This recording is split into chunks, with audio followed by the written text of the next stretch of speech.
just under 2 hours. It's just a man. What the rock?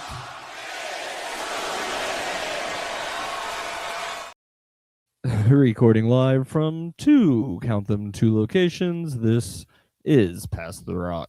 I am Patrick, and as always, I am joined by the great Caesar, aka LCs. What it do, y'all? I have nothing crazy to say yet. Just yet, though. Something We'll get there. That could get us in trouble. If we had a bigger audience, I would definitely get in a lot. It'd be fun. But we're a lot more free to just do whatever the hell we want. So True. Yeah, so we might get a surprise visit from Bethke this week. We're not really sure. If he hops in, he hops in. Otherwise, we're gonna carry this thing. And we'll start with just some basic small stuff. There was some UFC fights on Saturday, and everyone was all hyped about Conor McGregor, and that fight lasted, like 60 seconds, I think? I feel like a very particular audience was very hyped for him. Yeah. I actually missed it. I was watching the fights before. I was sitting at a bar. I was like, I'm not hanging out to watch all that nonsense. So I apparently didn't miss anything, actually. Just went ahead and walked on home. I mean, you could say he didn't have much of a leg to stand on in this fight. Oh, I don't have my rim shot ready. Anyways. Oh, that was dumb. That was not premeditated. I didn't even know we were talking about UFC. But yeah, that was that. There were some other good fights that I watched, though. That's always fun. I really almost always enjoy the undercard more than whatever the main event's going to be. Those almost always let me down anyways. Yeah, I think the problem with a lot of big fights is that they usually never live up to the hype. Because the build-up of and the grandeur of it all, usually you get a wet fart. And one of the reasons why I definitely prefer like professional wrestling to the UFC is they at least have like there's somebody writing a storyline. It's not just like they see each other once, talk some shit, then all the fans get up in arms about it for like 8 months before the actual fight happens. Like there's more depth to the to the rivalry besides just waiting for the 2 minutes at a time they fight. And then if you do have some talented wrestlers in there, you have the higher likelihood of a real spectacle in the ring, like the action. Oh, for sure, it's still awesome, right? Yeah. Now sometimes they also can produce a wet fart, but that is sometimes out of their hands. But at least they wrote a story to at least try to get me involved. Yes, that's pretty much all I had on that. We did have the home run derby on Monday. It was nice to see them get off the clock method and go with just swings again or strikes or whatever. I'd say the biggest complaint I think this year was just the camera angles being poor, which they kind of always are. I still wish the home run derby they would just all hit off a pitching machine, so it would be a little more consistent. I get and it's cool to have your guy out there, but you can just have your guy putting the ball in the machine, and that works for me too.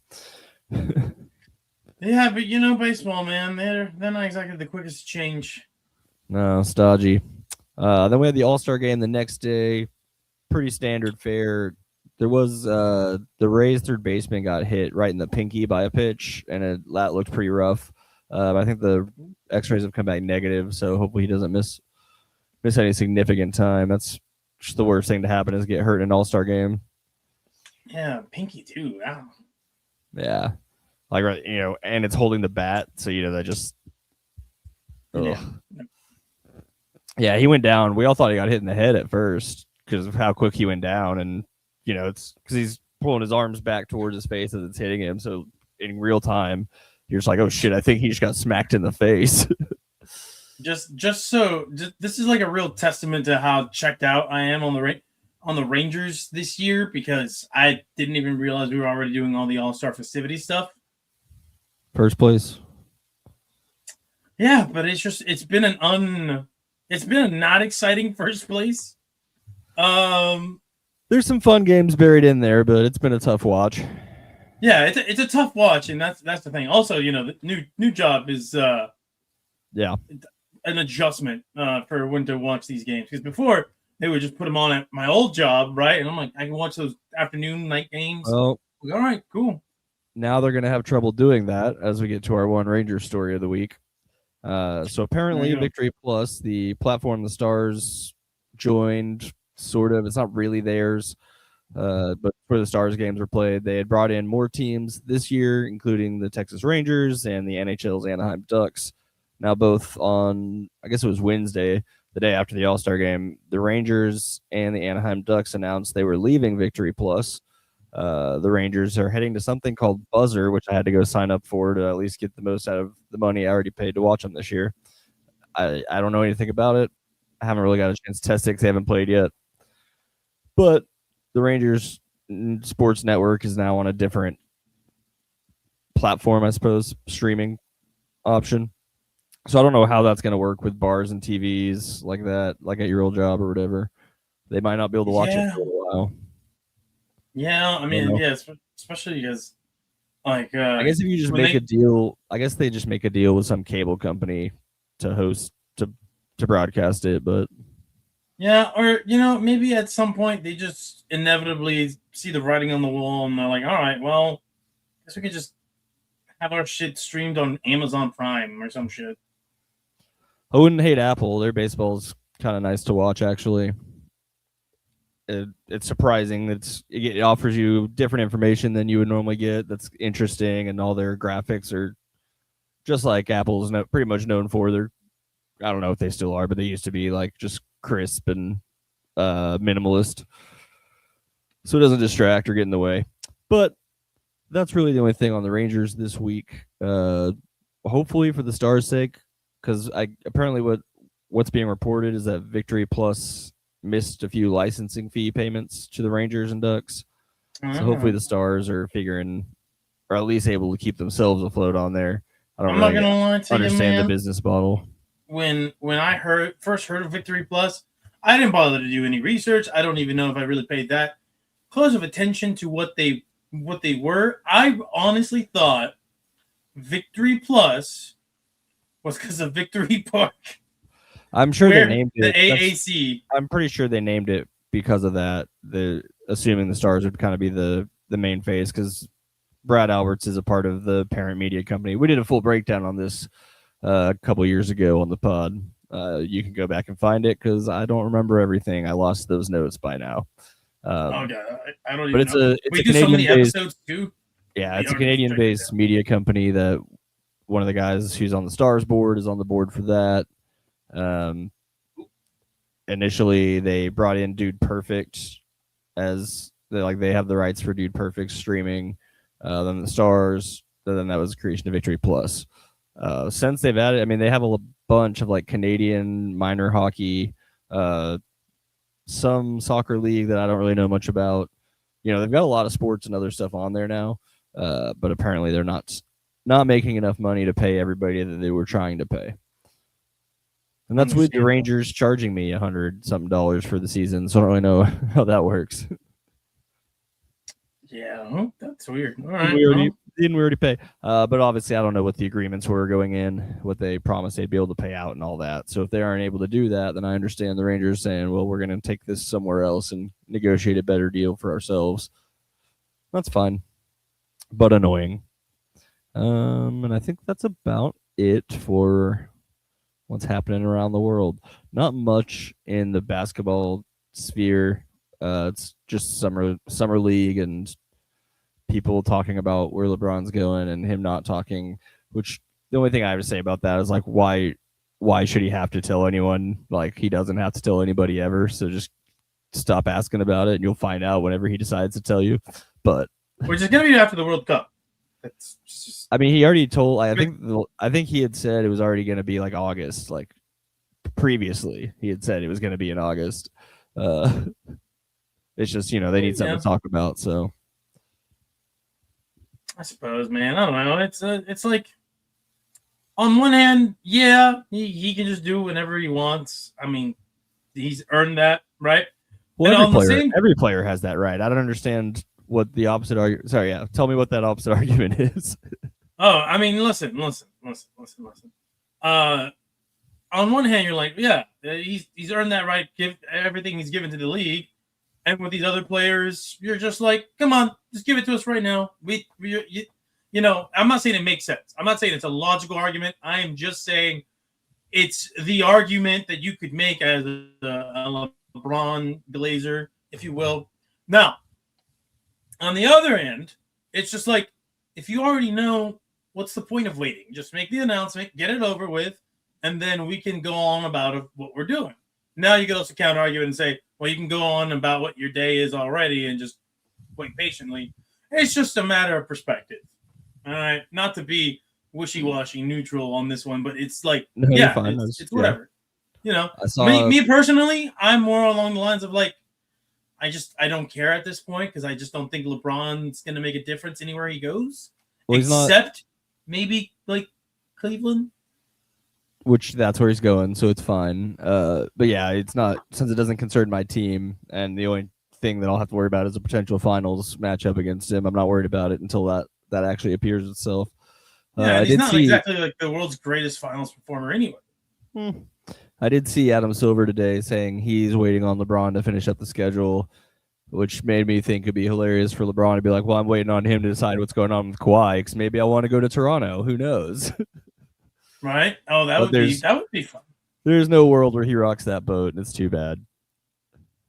No, not at all. He's just not that guy. He's just not that guy. Not anymore. Okay. Yeah, a little quicker than normal, but we're gonna get to the big meat of the show, I think, today. Yeah, we're getting to the big meat. The World Cup. Oh, the World Cup. You know, Patrick, speaking of meat, there's a country that's made it to the final. It's well renowned for its beef. It's too bad the countrymen there can't afford their own product because their currency is worthless. Shots fired. Oh yeah. I saw a tweet the other day that said I could go to Argentina with $10, a dead rat, and a Happy Meal and be royalty. I'm like, jeez. I mean, just look at the conversion rate. they're not exactly wrong. Yeah, so we did have our semifinals matches this week. Unfortunately, during the middle of the day, during the middle of the week, which kind of sucks, but I get it. They got to show it to the whole world. Yeah, you got to choose a time that makes sense for the rest of the world. You know, unless you're in Asia, then just fuck off because you're just too far away. Yeah, you're gonna watch which the is, not live version when it's there. Yeah, like I got to wake up at 2 a.m. here to watch us or stay up or whatever. So that's fine. That's how it works. But good thing we weren't like really conscious of the World Cup. I'm speaking for myself here. When they were in like Japan, Korea in 2002, because I was like, yeah, a little 13, 14-hour time difference. No, thank you. And also back then they probably they might not even been showing anything actually live, like those late ones. I don't know. The Olympics didn't start actually doing live until well into my teenage years, I feel like. Probably the Beijing Olympics, right? No, wait. No, because that was really recent, wasn't it? 2008? Oh. I thought they were just in China. Maybe that was for something else. Who knows? Maybe I might be thinking of like a Winter Olympics or something. It's possible. Oh yeah, I do believe we also had the quarterfinals since the last time we spoke. I think we recorded the day of the first quarterfinal when France beat Morocco. So just to backtrack a little bit for anyone who, I don't know, wasn't paying attention, Spain beat Belgium on Friday in LA. England beats Norway in a match that was pretty much just like quadruple Holland, and then they can't beat us, and it kind of worked out that way. Yeah, man, that was frustrating because England played with, like that game was just, it lacked intensity for a good chunk of that game, and then to watch England, get ahead, park the bus, and the way they parked the bus was gross. It was what they call haram ball online. It was quadrupling Holland, and not just that, man. Holland's teammate, I don't know his name, or I don't remember his name rather. Oh man, look who has joined. Well, maybe. Well, Whoa! oh, there he is. Live Sorry. from California traffic. Sunny LA. Yeah, it's a little bit better today. How do I sound? A little Me? hot. A little hot. You sound okay. good to me, man. All right, beautiful. I hear the music today, Patrick. Sounds Nice. beautiful. There you go. It actually sounds a lot like what I would just be listening to already on my drive. I think I'm upset with that, but we can get into that later. Well, it's like I think when I drive around, I'm trying to do a little less hip hop because it's just like you really got to hang out with people when your windows are down and in traffic all the time. Yeah. And here I am just being this You goofy feel like ass white you feel guy. like Michael Bolton in Office Space. Yeah, it's a little heavy, and I guess I probably enjoy more of the shit that's like more like in that vein anyway. So typically happens that way. Well, But I guess, all right, where did I jump in and interrupt you, fella? Well, we were talking about the World Cup, but we were could hitting go up the with World that on Cup. pause. but I think that means it's time Nah. for this. And Bethke, I hope this doesn't ruin your ears. We'll see. Possibility.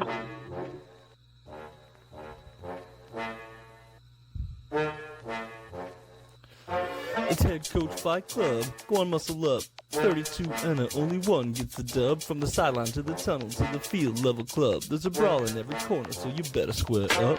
It's Head Coach Fight Club. I'm past the rock, hit the gym, not the shower to be the cock of the walk. Whether we fighting on the field or the streets of Bangkok, may the best coach win, the rest outlined in chalk. Got the QB room for the tag team match. This is full throttle, ain't no fair catch. Year 4 of this shit, and we ain't looking back. 2026, who's the king of the pack? Head Coach Fight Club. Head Coach Fight Club. Head Coach Fight Club.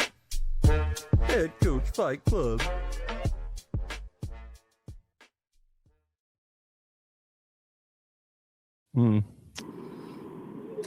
Gotta love that most of Beautiful. those graphics did not involve actual coaches from the NFL. Look, I just had to find anything involving coaches. We take what That we can actually get around felt here. like a Snoop Dogg cut. That felt a little Snoop Dogg. Well, it's been all he needed I to don't do know how was to feel spark about up. that either. Well, it did. It gave a little bit of that. Like I think Snoop would do a feature for that. I do actually.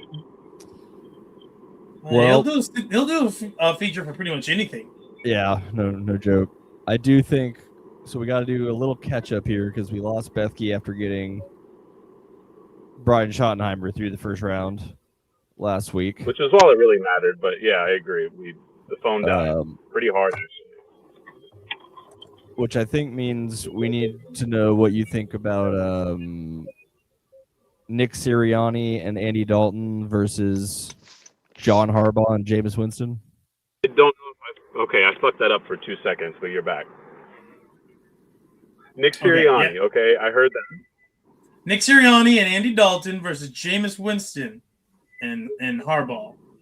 John Harbaugh. Oh yeah, John hardballs in Winston by a country mile. There's not even. Yeah, I remember because it's both of them are very like gorilla bodied. Like they've got like this barrel chestedness, and I just always assume that that's the person you want to pick in a fight. That's a life philosophy. All right. Well, once again, that you is broke true. the tie. Wait, there was a tie? Good. I thought so. I thought you had Sirianni. Oh, I no, must have never. misunderstood. I must have have misunderstood. I must have misunderstood that fight. I have never once picked Nick Sirianni in that one. Okay. Nick so that Sirianni did not get his ass kicked. He got carried away from the fight, so disqualified. Right. And then we went from there. Then the next fight that we need from you, Beth. Wait, I thought we had a tie for Panther Saints. Yeah, what we that's got the tied. next one from last week. Okay. Dave Canales, the Panthers head coach, with Kenny Pickett, fighting against I cheated on my wife and wrote a book about it. Yes, Okay. that might have been mentioned. Versus your boy Kellen Moore and Zach Wilson. Oh fuck, they're so fucked. I can't like I could never pick that group. That's in no fight unless it's a thumb war, maybe. That's man. tough. And like honestly, I'm not even trying to be mean to Zach Wilson here. It's just like Kellen's gonna need a lot of help, and that's not it. All right, that means Dave Canales is getting through. You know. That's, Yeah. How did that one go? Yeah, How did that very one? decisive, Who man. picked that one? Dude, I don't even remember. Is it not? You didn't have it in the notes. I didn't write down which one of us picked which. I just remembered it was a tie. I think I went with the Panthers because I think I picked that. There's 0% yes. chance I picked Kellen Moore. No. I remember this. I remember this now. I picked the Panthers because I said no. You're right. I picked the Saints. I think I picked the Saints. Yeah. This is why. This is why I picked the Saints, Bethke, because I had it. Oh no, we lost it. Well, we got him through. We got him through last week's, so that works. All right. Well, is what it is. Did his phone die or did his signal? Oh wait. No, he's back. He's bouncing. we're not back. done yet. Oh hell yeah! All right, Bethke. Hopefully. Where I left off, Bethke. I still can't hear you though. That's No. not great. No, that's unfortunate. Well, you just guess. Let when you me- talk. If you're hearing this, Honda, fuck you guys for your in-dash system. That sounds a lot better. That's incredible. That's incredible quality right there. That was crazy. And just I still can't hear anything. If you can hear, that's Well, great. But you But sound it's great. still fucking pissed off at me. Oh well, This is quality. I don't know. This is worked. quality It's podcasting. funny. We sacrificed his ability to hear us for us to be able to hear him better. And see him better. And Yeah, no, the quality here is good. I bet if I he don't was know what- parked, it would be working really well. Well, I think he I is think- parked. I think we're just gonna assume that he's not here, and then maybe he'll hop back in. All right, yeah. Now I remember though, because I had it where didn't I have it where Dave Canellis got stabbed by his ex or fling? Probably, yeah, that sounds right. It was either that or his ex fling I'd came have to- back and helped stab. I have The to go other back person. and watch it again. Okay, Uh, I felt like we were mostly in agreement. I don't remember. I can't remember. There was no chance I was ever gonna pick Kellen Moore, so Well, you never know until you watch the tape back. Oh, he's trying to figure it out. Oh, this is great. This is amazing. I don't think the audience can see this part, or can? Yeah, they absolutely can. This will be part of the upload. I think it's great. This comes in with a frown. He comes in frowning and frozen. Is perfect. This is. Now we can't hear him. Oh, this is great. This is now. He went from like, Oh my god. yes, I can hear you, but like in 144p. And we're back. Oh, we're back. Somehow commuter Bethke killed us, but we brought it back. We'll see if he attempts to do this again. I don't know. I might just tell him to give up.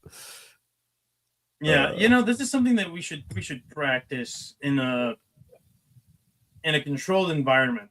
Like over the weekend. There's got to be a mobile app. Is there not a mobile app version of StreamYard? There probably is, but anyways, it's okay. We're back. I don't think he'll be joining us anymore. We'll move on to this week's fights, or do you want to jump back to the World Cup and then move? Yeah, into let's jump back. All right, audience. Sorry we're jumping all around, but we had some thoughts, and now we got to get to them. That might be Bethke right now. Yeah, it is. Okay. Well, as we were saying about the World Cup, I believe we were on England and Norway, right? And the way that they ended that match, where Norway's whatever his name is, the teammate who could have just passed the ball back to Erling Haaland on a 2v1, decides he's gonna line the shot up and fuck that up for his entire country because he wanted to be. The only thing I would say is I'm thinking that he thinks that's what the defense is already prepared for him to make that pass. So the smart play is to not do it, but he just fucked it up. I mean, yeah. Either but, way, you he know, didn't execute, but I don't think it's about personal glory as much as he's like everyone in the entire earth thinks I'm passing this ball right now, so it's smarter for me not to. And I can understand that. I can understand his logic if that is the case. However, I think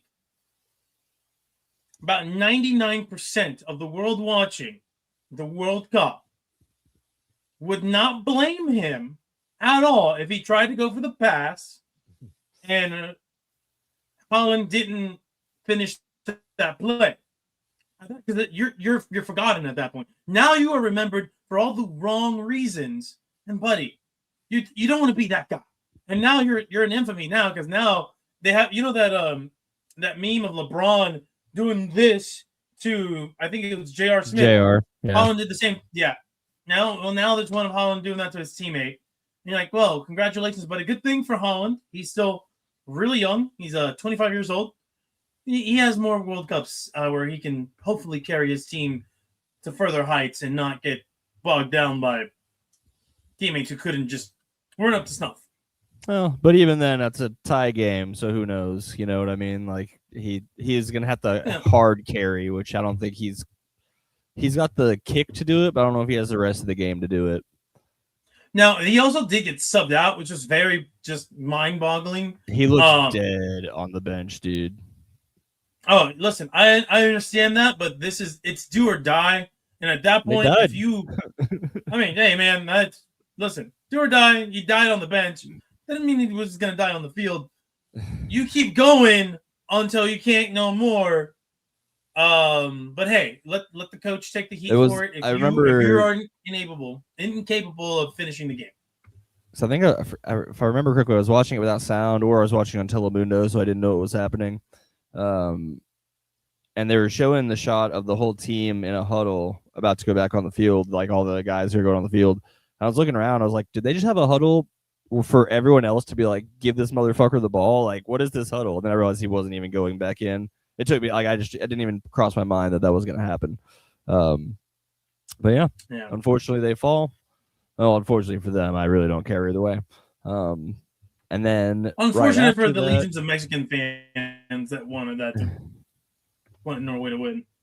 And then immediately after that, Argentina pretty handily took care of Switzerland. Not a lot going on in that one outside of just. Oh my god, that game was gross to watch, dude. I tuned in for maybe I want to say from about the 28th minute to the end of the first half, and watching Switzerland actually be in position to try to score and then watch them bumblefuck their way out of each and every scoring opportunity, to the point where you're just like, okay, now I know they tied the game at one point where it was like 1-1 at one point, but at no point did it ever feel like Switzerland had a legitimate chance. They did not belong in that round.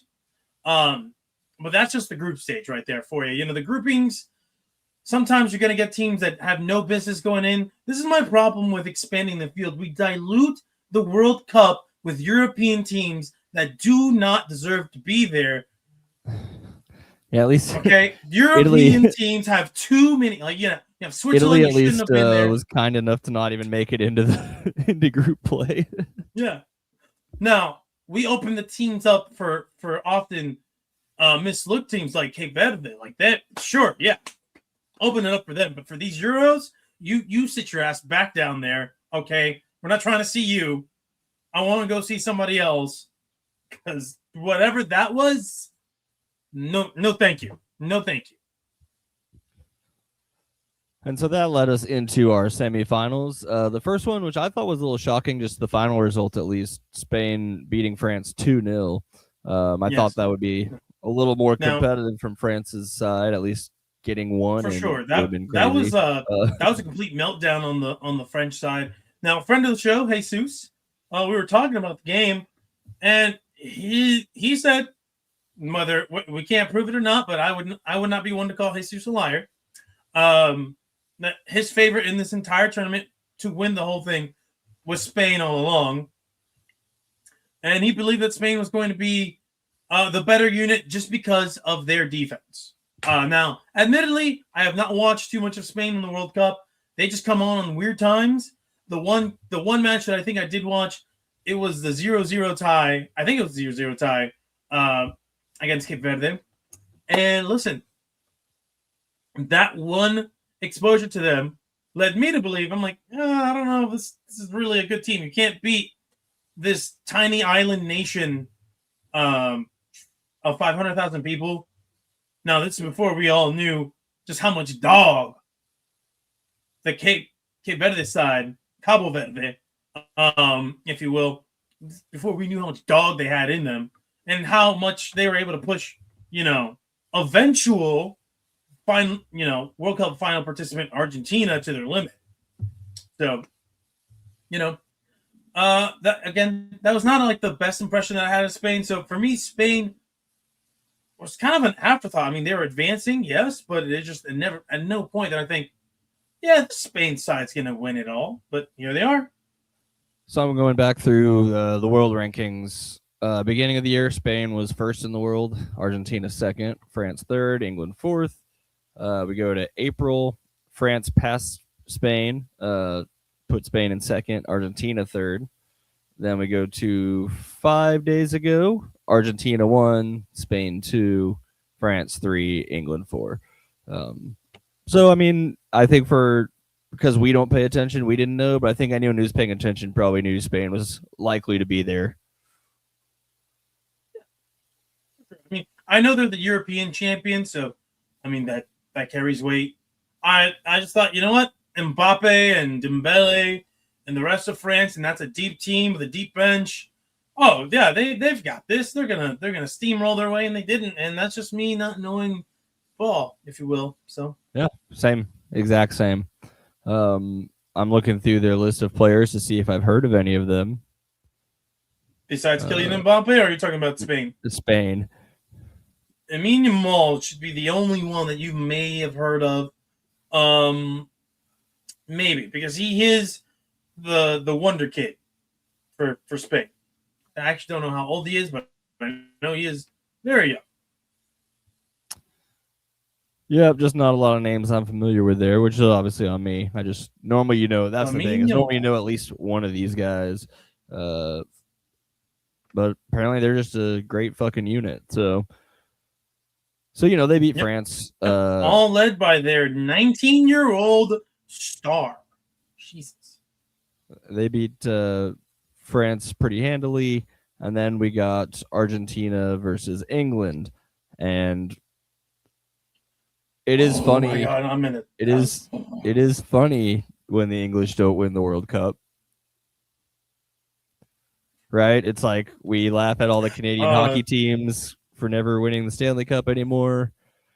England not winning the World Cup is hilarious. Listen, objectively, I know that their opponent gives you some other feelings, and that's fine. But I just mean objectively, it's always funny when they don't win the World Cup. No, for sure, because there's the contention of who created the sport first, them or I think Brazil tries to lay claim to it. But regardless of who invented the game, okay, very very much we all know how deep the love of the game runs in England, okay. And how long it's been around in England. So that said, right? You take the lead, 1-0. I believe around the 50 something minute, if I'm not mistaken. Yeah, that sounds right. I could pull it up really quick. Yeah, I'm trying to pull it up as well, but my internet is never. When was it? 55th minute. Anthony 55th Gordon. minute. That was an incredible shot. That was awesome.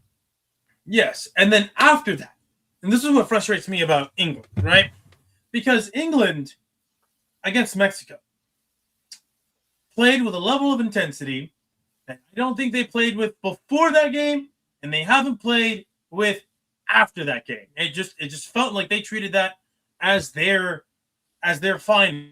That's what it felt like as an outsider. Well, also, I'm not saying it is. Or I wonder if Atlanta, the environment might not have been as thrilling as in Mexico City. Yeah, but I mean, you would think, okay, well, one's a hostile environment, the other one is just Well, I'm Atlanta. like, yeah, like they were hyped up But because of the crowd against you guys, and then they go to yeah, but Atlanta, and it's like a corporate snooze fest. yeah, but also it's a lot easier for them to play physically in there as opposed to when it was in Mexico when they are, 7,000 meters up above sea level. Air's not thin in Atlanta, and especially not in a dome, right? No, I think they actually might have lacked the juice that the crowd provides. Maybe, but it's the World Cup. There's going to be times where you're in a place where there's no juice in that crowd because you Yeah. don't, and you just Well, I'm have not to saying make, it's a make good. work. I'm not saying it's a good like thing to have happen to them. I just think that's Yeah. they went But- from playing what they played you guys. Was it on a? It was like a weekend night, right?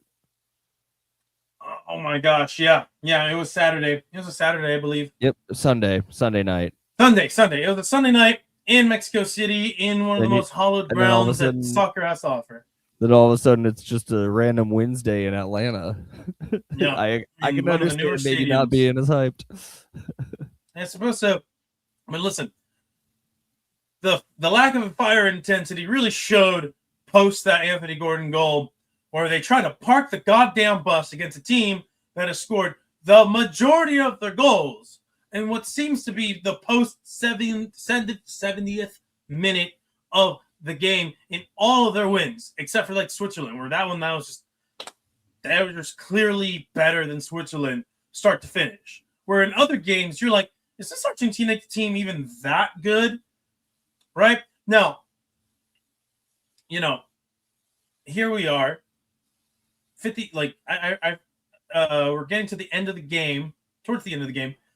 And England, yes, still up 1-0, holding on for dear life. We're getting into the 70th plus minute, where I believe Argentina scored in the 75th minute, their first goal. They did not score until after 90 minutes. In this one. Yeah. Jesus Christ, look at that. Now, I do know, though, that after a certain point, they were England, right? They switched to an all defensive lineup. Yeah. And they made real note of it in the broadcast, the BBC broadcast, which, if solid broadcast, way better than whatever the American broadcast was. Like, though you could feel the bias in the air. The first goal was in the 85th minute, by the way, by Fernandez. But the game winner was in the 92nd. Yeah. In the 92nd minute of the game. Now, I believe after the 75th minute, that's when you see Argentina start to make some changes where they go all offense. Now, it's pretty clear that these guys are, kept warm on the bench so they can come in and finish the game. They have a closing lineup, or like hey, let's go ahead and catch up game. It boggles the mind, right? And then England, they said, we're going to park the bus with so much time remaining, where it got to a point where I believe the broadcast said they had 6 defenders in, and only one of those defenders could possibly help move the ball forward. That's insane. That is insane. That is something maybe you do as you're approaching the 90th minute. That is not something that you do when you only have a 1-goal lead against a very talented Argentina team. It was mind-boggling. It absolutely was. But you know what? The British side, this is what they do. They disappoint their people quite frequently in these World Cups. But you know what? England, if you're watching this, if anybody from England, what's up? No, go ahead. I was going to say, listen, England, you have at least one thing that you can take away from this game against Argentina. The Falklands are still yours. And they can't wrestle that shit away from you, ever. So, there you go. I was trying to see if I could find this meme I saw earlier, but I can't find it. It was basically the score of that game with the 3 names of like the Spider-Man movies the most recent one is like Homecoming, Far From Home, and Never Coming Home or whatever. Yeah. Yeah, good stuff. But yeah, so we got the final Sunday. Yeah, Argentina and Spain.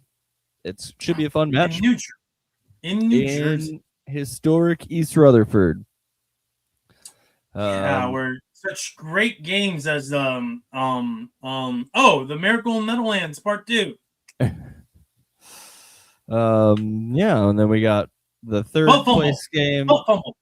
The butt The fumble third- happened there. That is true. World Cup, butt fumble. There's a third place game. I don't know why they play on Saturday. I can't imagine any of the players really want to, unless it's some guy who's getting to play for the first time in the cup or something.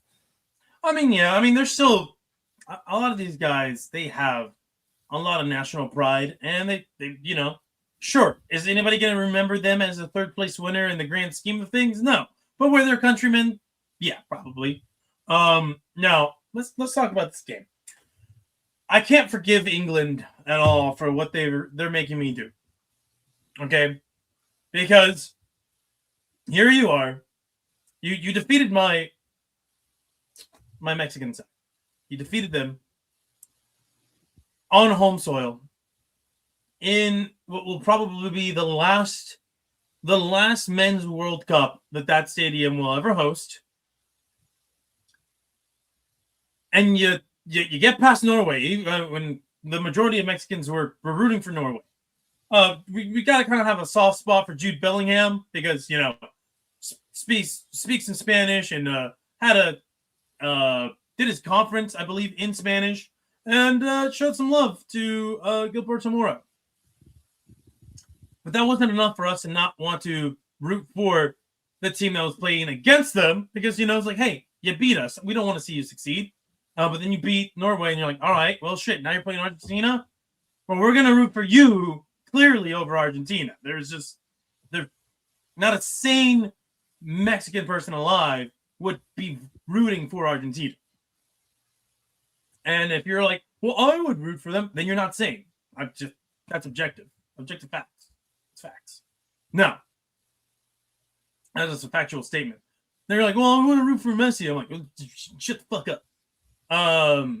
Now, with that said, you've left this in the hands of our former colonizer, Spain. We're going geopolitics here, okay? We're going history here. This country that was led by a bunch of inbred royals packed a shit ton of disease and wiped out a huge advanced civilization in the Aztecs, the Mayans, and all these other tribes. So all this rich, wonderful plunder from the Mexican land, right? All these natural resources, and then Spain gets prospered. Eventually, yada yada. Hundreds of years later, Mexico gets its independence, and you have like a weird tension between both countries. Okay, especially the people there. Right, you're a Mexican that goes to Spain, and you say you're from Mexico.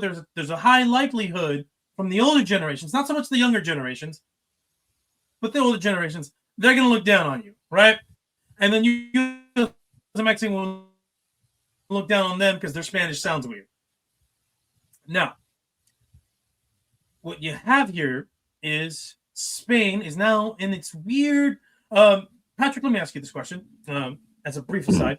Did you ever watch Avatar: The Last Airbender? Yeah. Do you remember Prince Zuko? I do. In his arc, all right, where he goes from villain to this reformed hero of sorts. Sure. And it takes a really long time for him to get through all the trauma and atone for all of his sins. This is where Spain is at right now in the geopolitical world.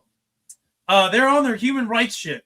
And so now I have no choice but to begrudgingly acknowledge this part of them and be like, all right, let's go former colonizer. And then I look at Argentina and I'm like, I'm disgusted. And now they have me here. England, this is your fault. You've infected me with your colonizing ways. I am rooting for Spain to once again colonize Argentina, both on the field and in real life. Let's go, España. Vamos, España. Well, you heard it here first, folks. I'm pretty Pass the neutral rock. on it. We're pro colonization of Argentina. but At no least one else. At least 1/3 of this podcast is pro. No, I speak on behalf of as well. I don't really care either way. I think it'll be fine. I'd like to see Messi get another goal or two to build up the all-time lead, but we'll see. That's the other dumb thing about the third place game is Mbappe can just go in there, and if no one's trying, he can just score a bunch of goals and all of a sudden have the most in this cup. And you know what? I'm rooting for that too.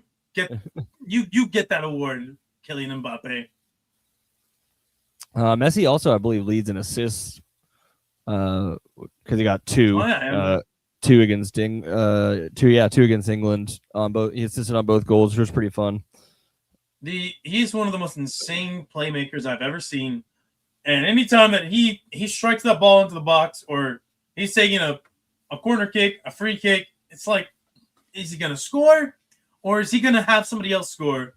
And it feels, especially in this World Cup, 9 times out of 10, he creates. You know, Yeah. If he's not the one doing the direct assist, he's doing the hockey assist. For sure. He just always seems to know what the right play is and how to make it happen despite whatever slowing down he's had over the last few years. Pretty crazy to think that a guy who's the best player in the world plays in the MLS, but here we are. Yeah, I mean, let's be real. The guy probably wanted just is tired of like the pressure of the ungodly of, amounts of money that he was making on that deal. Oh, sure. But you know, you can't tell me that somebody in the Saudi league wouldn't pay him that same amount of money. I don't know, because he's getting like percentages on things more than just direct payment. So I mean, sure, but like he's getting that Disney money now. Hey man, let me tell you, there's more money over there as opposed to Disney right now. If you want it all up front, there definitely is. Oh, for sure. No, I'm not saying it's not a wise business decision. I mean, listen, let's be real. He was always going to go where the money was and probably where the stakes were at their lowest. He's like, I'm going to turn it on for the World Cup, and that's all that matters. I didn't realize, because I was looking up if Higuain was still playing. Apparently, he's just now a coach in Miami for Messi. Checked out. So yeah, those will happen. We'll recap those next week. Should be fun. I did want to get to one NBA thing I forgot to talk about. So apparently The Athletic got a hold of this. Part of when Kawhi first signed on with Aspiration, somebody was trying to get them to do like someone came up with the idea to do like a Marvel crossover with Kawhi and Aspiration and Trees. And we don't need to get into how it actually affects the story. All we need to look at is the Groot Kawhi concept art, which is some of the creepiest, most uncanny valley things I've ever seen in my life. Kawhi as Groot. Was that made by a real person or was that AI? I'm sure it's mostly computer generated. Yeah, because that looks soulless as hell. You know, they only worked on it for a couple of days before they were told to stop working on anything Kawhi related. So that's that. Did we have any news or notes from the NFL? Just a few. So this is this is more of like a, how do I put this? It's another death in the NFL, but this one more of natural age and natural causes. Janice McNair, Texans co-founder and senior chair, had passed away at 89 years of age. Yeah, I think she was very much a part of, getting Houston, obviously a team back into the city after, the Titans / the Oilers left the city. And that's an important part. That is a very pivotal role to play in the identity and the culture of the city of Houston. So, Rest in peace to the McNairs, or Janice McNair, rather. Although I do think the husband died, if I'm not mistaken. Yeah, that she took over when he died. Yeah, that's right. Now it's in the hands of the 2018. something. Yeah, and then you have Dallas Cowboys wide receiver George Pickens will officially play the 2026 season on his $27 million franchise tender. So the Cowboys avoid a long-term holdout from another wide receiver. It's more than likely he will get a contract sometime before the season. Let's be real that this is just how the Cowboys operate. Unless George Pickens wants to break that cycle and say, fuck it, let me get all this money up front and we'll worry about it later. So there is that. And then let's go to, let's see, I have one more thing here. Alvin Kamara has reworked his contract with the New Orleans Saints. So the Saints definitely always need as much cap help as they possibly can, especially since they somehow found a way to sign Travis Etienne for, I believe it was 4 years, $64 million. So the restructure of Kamara's deal will pay him a base salary of $6 million a season with a chance to make up to $8.5 million in incentives. So there is that. Other than that, it has been a mostly slow week in the NFL. Yeah, I got nothing else for you there, buddy. You can go ahead and bring us back. Let's see what this does. Head Coach Fight Club. Good enough. I didn't want to play the whole thing again. Head Coach Fight Club. Blew your load too soon, apparently. Fight Club. Oh, it's just gonna loop. Okay. All right. Oh wow, this is a quick episode. Even with, well, actually no. No, you forgot about the first part of the recording. Yeah, I'm looking at that 29 minutes, and I'm like, damn, has it really only been that long? But fuck it, we ball. Let's talk about some head coach fighting. All right, Patrick. Do you remember who's on the docket? Because I have it right here. It is the Atlanta Falcons, the Tampa Bay Bucks. You have, there it is. Now look at those sweet graphics. Oh, yeah, sir, you got Todd Bowles, and you got, I already forgot his name, Jake Browning. I was going total blank. Evan Stefanski and Tua Tagovailoa in this week's NFC South matchup. All right. And then let's go ahead and bring up the other matchup. We have in the NFC West, the Rams with rookie quarterback Ty Simpson, accompanied by his head coach Sean McVay. And then for the Niners, you got Kyle Shanahan, and you got the return of the Mac Jones. All right. We're going to start things off with the NFC South, though. And as it's going to be with these initial first rounds, it's going to be tussle in the tunnel. All of these fights take place in the tunnels of the stadiums, either before the game, halftime, after the game. You call it. It's your shot. You're one of the hosts here. But for me, I love a good halftime brawl. Now, Patrick, do you want to go first? Do you want me to go first? You go ahead. You go ahead. All right. Let's get into it. So, Todd Bowles on the sidelines with Jake Browning. They're talking some halftime strategy, or they're talking about some strategy. Baker Mayfield's not having. That is Ty Simpson, right? Oh no, you're right. You're right. Sorry. Yeah. We're on you the were right. right That now. is Jake Browning. They all look the same to me. Hey man, what can you do? Listen. Jake Browning on the sidelines. He's getting warmed up. Baker Mayfield leaves the field hurt, as he tends to get hurt. He's not the biggest quarterback out there. Todd Bowles is like, you know what? We're just gonna hand the ball off, and then in halftime, we're gonna come up with something to get you ready and going for the next half. Jake Browning is like, Coach, I'm so excited. Oh, I'm not going to let you down, Coach. I'm not going to let you down. Todd Bowles says history says otherwise. And then on the opposite end, Kevin Stefanski. Just saw Michael Penix blow out his ACL for the 10th time in 10 years. It's like, God damn it, I got to put out Tua. There's Tua just banging his head against the bench. And he's like, this, Coach, I'm ready. I'm ready. The CTE is slowly but surely taking over. And kind of like you just see some skin kind of decaying on Tua Tagovailoa. You're like, what's going on there? Is he dying? What's happening? Don't worry about it. Man, we'll get to it. All right. So Tua Tagovailoa is warming up his left arm, even though he's right-handed and should have been throwing right his entire life. He's warming up his left arm. And then, you just have Kevin Stefanski just like, what do I get myself into by coming over here? Holy shit. All right.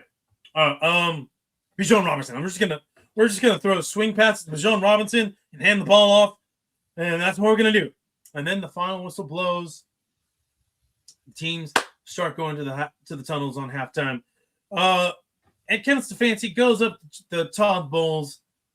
And he's going to talk to the coach. He's like, hey, listen, man. This is anybody's division. Quite literally anybody's division. I know we're both tied for last place and we're tied for first place. How about, we just we screw over the other two guys. Kevin Stefanski says, wait, did I say Kevin Stefanski? That's Todd Bowles. Todd Bowles is absolutely livid at the idea that Kevin Stefanski would suggest such a thing. And he's like, Cleveland made you into a little bitch. And Kevin Stefanski, that's a low blow. You know what Cleveland did to me. You know what they did to me. And then Tua comes up and is like, yo, Coach, what's going on, Coach? Huh? Someone, they talking shit to you, Coach? Slowly but surely, you see something start to unravel in Tua. He's like, don't worry about it. Let's just go. And as they're running onto the tunnel, Tua Tagovailoa, with those crazy eyes, just talking mad shit, barking, legitimately just barking. It's like, what you looking at, Todd? Huh? Arr, arr, arr, arr, arr. And then Jake Brown is like, hey, don't you talk to my coach like that, and starts following Tua into the tunnel. Big mistake. Todd Bowles, he sees that crazy look. He's like, oh, God, I got to go save my guy. And he starts running down, just light pace jog. It's a really long jog to the other side because for whatever reason, in this scenario, the tunnels are not shared. Now, Todd Bowles sees what's happening, and then Tua snaps. And like a rabid dog, lunges at Jake Brown and just starts biting his arm. Just and Kevin Stefanski's like, no, down, boy. Down. Stop that. You are not a dog. And then he starts getting reminded of the Cleveland Browns times where, the dog pound. He's like, man, I only had one dog on that team. I was a kid. And then here comes Todd Bowles, shoulder checking him right into the pavement and just starts wailing on Kevin Stefanski. Kevin Stefanski is fighting for his life. Just guarding up like, no, please, stop. Miles, help me, Miles. Oh, he's not here anymore. And then finally, Todd Bowles hits him with an elbow right across the temple, knocks him out. And then we go back to Jake Browning and Tua Tagovailoa. Tua, just like a rabid dog, is biting on the ankles now of Jake Browning. He's like, no, I want to play the game. Get off me. And he tries to stomp on Tua. But here's the thing. Tua is now immune to pain because the CTE has just enveloped him. Almost like a Green Goblin mask. And, Tua might actually have died that one time he had that one really nasty hit. You know which one I'm talking about. And now you see some flesh starting to come off of him.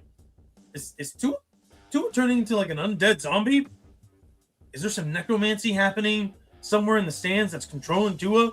Well, we don't know because Tua bites off the ankle of Jake Browning, and now he's missing a whole ass ankle. And Todd Bowles like, what the fuck? And then that when Tua sets his sights on Todd Bowles. Lunges at Bowles and just bites Bowles right in the neck like a fucking vampire. Just blood just spurting everywhere. Todd Bowles out for the count now, and it's up to Jake Browning to try to save this.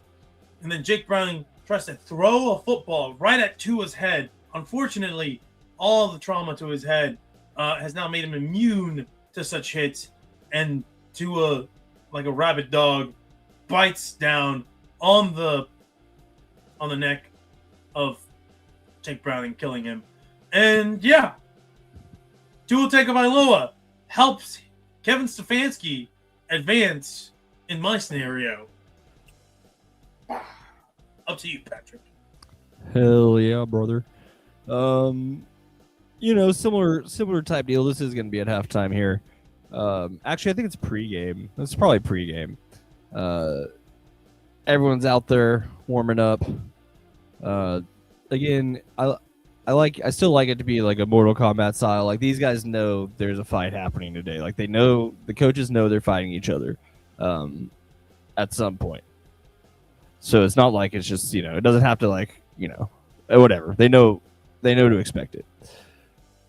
So Stefanski's working with his offense.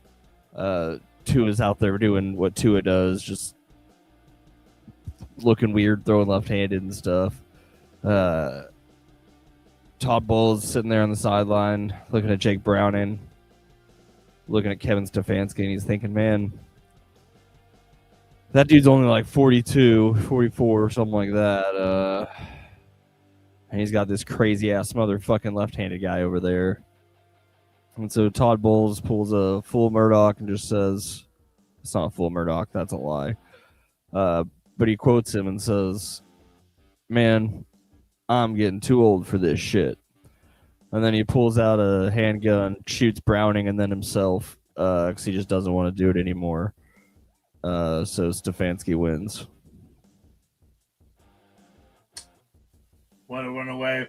What a runaway. If this was just the normal head coach Fight Club, I think Kevin Stefanski gets his ass kicked.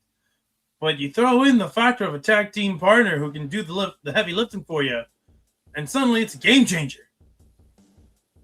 Well, we won't need Becky on that one, but we'll still listen to his side of the story. But that does mean we are True. No. Before we get to the other fight, we're halfway through the NFC East and halfway through the NFC South. Surviving members are Brian Shelton. We should have finished so it's 2 winners from each division going to the next round. That's what I'm saying. Yeah. I'm just recapping. Oh, I see what you're saying. Sorry. Okay, sorry. I see what you're I'm doing. recapping what we've done so far. So into the next round, Brian Schottenheimer, John Harbaugh out of the NFC East. Dave Canales, Kevin Stefanski out of the NFC South. Which means now it's time to start with the NFC West. And Sean McVay and Kyle Shanahan meet again, this time with Mac Jones and Ty Simpson, respectively, in their corners. All right. I think I led things off that first time, so Patrick, let's go ahead and have you lead off this time. Yeah, this one's interesting. I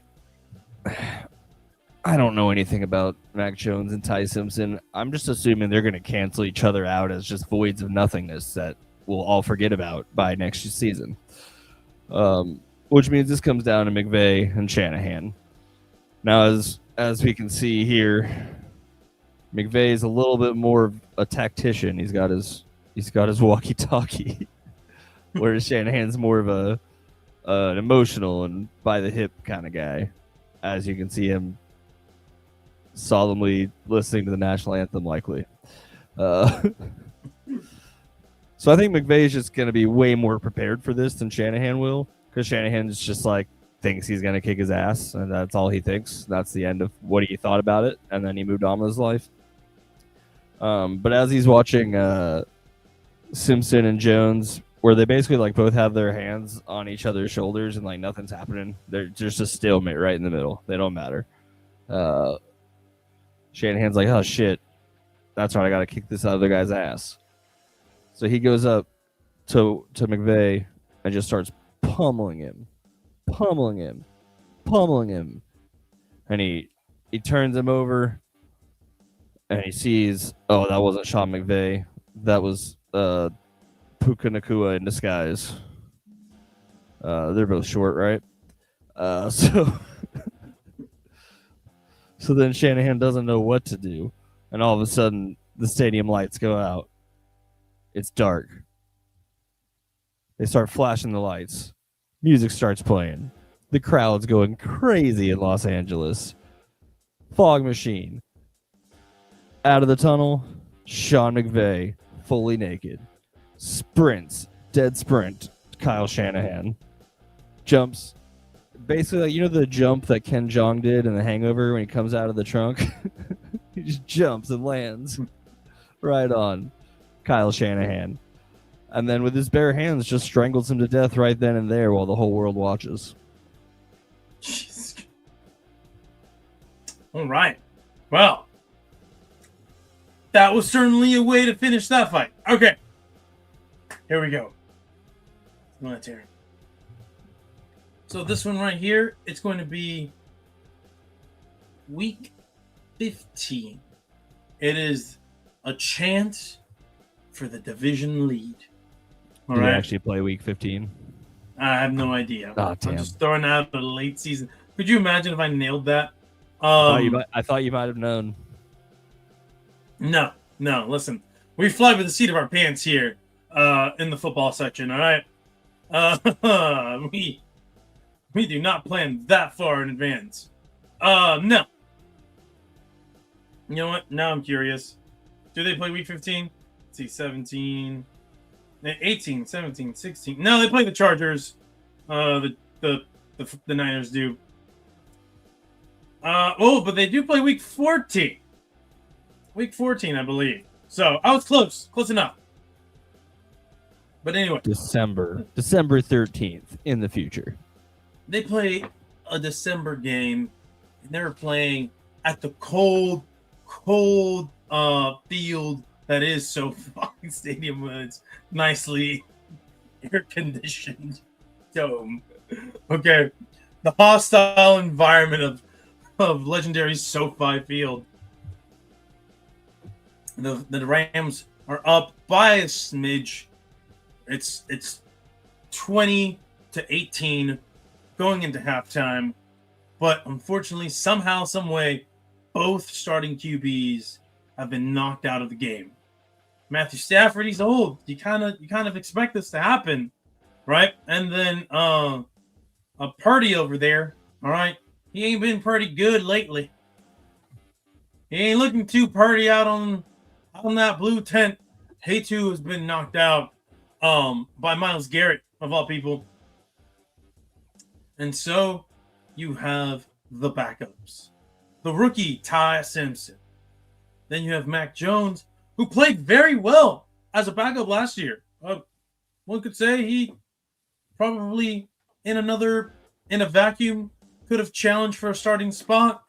Not saying that he should have been a starter, but he played well enough where if he started the rest of that year, we probably weren't too worried because the Niners didn't go far anyway. So what happens here? Kyle Shanahan and Sean McVay. They look at each other from opposite ends of the sidelines. They're sharing a hole at each other. It's getting kind of romantic because there was like this weird tension between them. They used to work on the same staff. There's been this competition ever since they were on the Washington staff as assistant coaches, and their paths has led them to different journeys. Where Sean McVay's won a Super Bowl and Kyle Shanahan proves to be a hack. And he knows this. Kyle knows this. It eats away at him. They're like, look at the things that I do with my offense. Look at the things. Look at the creativity, the way I've changed the game. And Sean McVay's, I've done it better. And Kyle's like, you son of a bitch. Why is there a weird romantic tension there? I don't like this. I'm gonna punch you in the fucking face. And he charges at him. Charges at him. and Kyle, he just swings wildly. Sean just goes, ooh, ooh, weave, weave, ooh, ooh, gets Kyle, and they start tussling, and their tussle leads them into the goddamn tunnel. And then there's Mac Jones and Ty Simpson. They're talking about the days at Alabama. They're like, hey, man, wasn't Coach Saban a thing? He's like, well, I didn't really pay for Coach Saban. I mean, he was there, yeah. But I was with DeBoer. And he's like, DeBoer? Oh, man, he probably sucked, doesn't he? Yeah. He's like, you're a one-hit wonder too? It's like, yeah. Not as good as you, though. It's like, yeah. And they're just chumming it up. Just being really fucking chummy. And then this is when Myles Garrett, who has been on kill QB mode this entire time, spears the both of them into oblivion. Why? We don't know. We just understand that this is what's happened.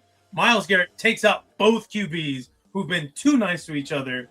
And now we go back into the tunnel. Sean McVay has been dancing circles, just like, whew. And Kyle Shanahan, just crazy, swinging like a wild man. He's like, why can't I be you? Why can't I be you? I just want to. He's like, I got your papa right here. Pop. I got your daddy. Pop. And he starts getting all bloody in the face. He's like, you son of a bitch, I'll kill you. I'll kill you. And he pulls out a knife. And he goes to stab him. And then Sean McVay throws his 3,000-page playbook right at him. Just boom. And then that's when he just starts getting wobbly. And then it's like, sorry, I got to do it to you, Kyle. Ah! Knocks him out. Sean McVay wins this fight. Nice. Sorry, I was also going back through the history to see if there was any interesting things. Excuse me. Oh, okay. Yep. Yeah, there we go. I was making sure my math was right there. All right, so with Sean McVay through, that leaves us, I'm assuming, next week finishing out the West. Finishing out the West and starting the North. So that means we will have Mike LaFleur, first-time head coach for the Seattle Seahawks, and Mike McDonald, the battle of the Mikes. But yeah, Mike LaFleur for the Cardinals and Mike McDonald. Oh, Cardinals. Sorry, yeah. I'm all over the place, Yes. but you know what I meant. Yes. So we'll have them, and then we will probably have the 1 and the 4 for the NFC North as Is well. that Dan Campbell and Ben Johnson? I believe Is that so. out of Yeah. order? I mean, yeah, but you know, those were the coaches that finished in those spots respectively. I thought so. Cool. As far as all-time numbers, John Harbaugh and Sean McVay both got above 500 today all-time in the head coach fight club. They both Nice. fought in 7 fights, are 4-3. You know, our most winningest head coach, it's sad, won't be able to continue to stat that. 3 of them, Tomlin. really. 4. Oh, really? Tomlin So- and who are the other guys? Tomlin's won 9, Carroll's won 9, Raheem Morris won 8, and Arthur Smith is still undefeated at 6-0. That was the best. That's just the best. Okay, he has the best winning percentage, and he has a championship. He had a perfect run. Yeah, he's on It's so top funny of because basically every list except for total number of fights and total wins. now it is sad. Pete Carroll. I mean, he's retired. Let's consider him a retired member. of 9-1. Fight Club. It's going to be hard pressed to find someone actually better than that. 9-1. I could have sworn he Yeah. had 2 losses. No, I was only It's one able. loss. I was only able to get him eliminated once, and then somehow. No, that's not possible. That's absolutely not possible. He only won once. He has to have other losses. Oh, he didn't coach in the middle, right? Yeah. He There was off for a couple year where. years. So yeah. So no, he was off for 1 year. So he got. We did the Fight Club, where Bethke and I we sure did push him through quite a bit, and then eventually you got your way.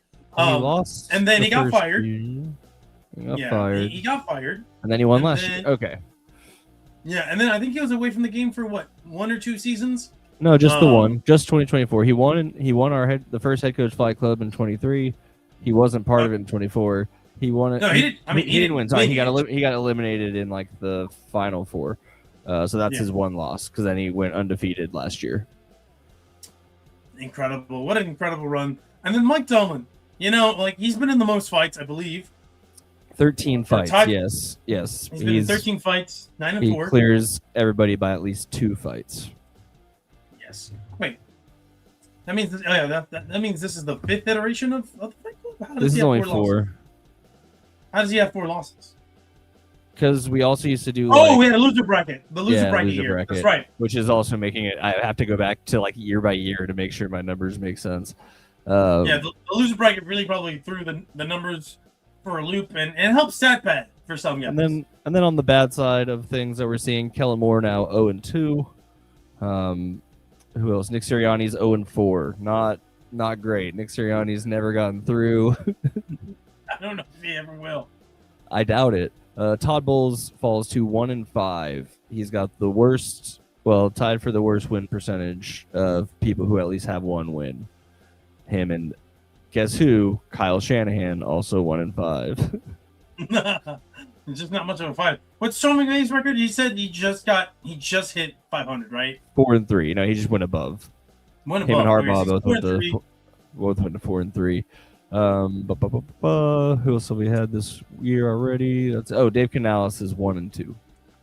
All right, and you know what? I don't think I bothered to check the rest of these to see who would be the favorite when you throw in the backup QB. But there's some backup QBs out there that pretty big and mighty. Yeah, there's some twists. There's some twists that could happen here. And you might have a rabid CTE written QB like Tua Tagovailoa, who's just willing to throw his body on the line. He's willing to die for this shit, quite literally. So you never know. Okay, I feel bad if you have a tiny backup QB because imagine if Kyler Murray was the backup. It's over. He's not. He's probably not. Okay. Whatever. You got to catch him. You got to go catch him. You got to catch him. But if he runs away too far, he's disqualified from the fight. Huh. What if he just pulls a flash and just runs in circles so fast around you that just. Oh, or man. maybe he's evil and he's like the Reverse Flash, which is a really original name they came up with. It was the 50s. I don't think they were that. Yeah, fair They enough. ran out of things. But anyway, man. that does it for I think this week. I think. that'll wrap us up. Yeah. No ending sounder probably, so I'll just hit this. Yep.